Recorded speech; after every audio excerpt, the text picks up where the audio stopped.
বন্ধুরা দেখো, আজকে আমি ডিমের একটা নতুন ইউনিক রেসিপি করছি। খেতে কিন্তু দুর্দান্ত লাগে বন্ধুরা। দেখো, প্রথমেই ডিমটাকে সিদ্ধ করে নিয়েছি। সিদ্ধ করে একটু পিস পিস করে কেটে নিতে হবে। দেখো, সব কাটা কমপ্লিট হয়ে গেল। এবার এদিকে আমি মশলাটা রেডি করে নিচ্ছি। এখানে আদা নিয়েছি, রসুন নিয়েছি, গোটা জিরে নিয়েছি। নিয়ে ভালো করে এটাকে শিলপাটাতে পেস্ট করে নেব।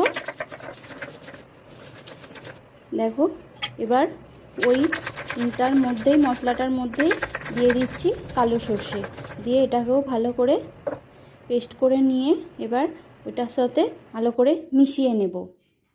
আর এদিকে দেখো, সরু সরু করে আলু কেটে নিয়েছি। ওই আলুর মধ্যে সরু সরু করে পেঁয়াজ কুচি দিয়ে দিলাম, পরিমাণ মতো লবণ দিয়ে দিলাম, আর এখানে লঙ্কা গুঁড়ো, হলুদ গুঁড়ো আর গোলমরিচ গুঁড়ো দিয়ে দিলাম। দিয়ে আর ওই মশলাটা যে করে রেখেছি সেইটা দিয়ে ভালো করে মেখে নেব। মেখে নেওয়ার পরে ওতে দিয়ে দেব সর্ষের তেল। সর্ষের তেল দিয়েও ভালো করে মেখে নিয়ে কিছুক্ষণ রেখে দেব ম্যারিনেট করে। তারপর দেখো, কলা পাতাতে তেল মাখিয়ে নিয়েছি।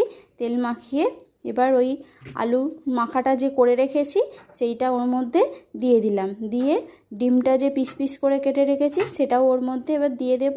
দিয়ে আলু মাখাটা কিছুটা রেখে দিয়েছি, সেইটা আবার তার ওপর দিয়ে চাপা দিয়ে দেব। দেখো, সবটা একেবারে দিয়ে দিলাম, চাপা দেওয়া হয়ে দিয়ে দিয়েছি ভালো করে। দিয়ে এবার এটাকে একটা ফ্রাই প্যানের মধ্যে ভাপে বসাবো।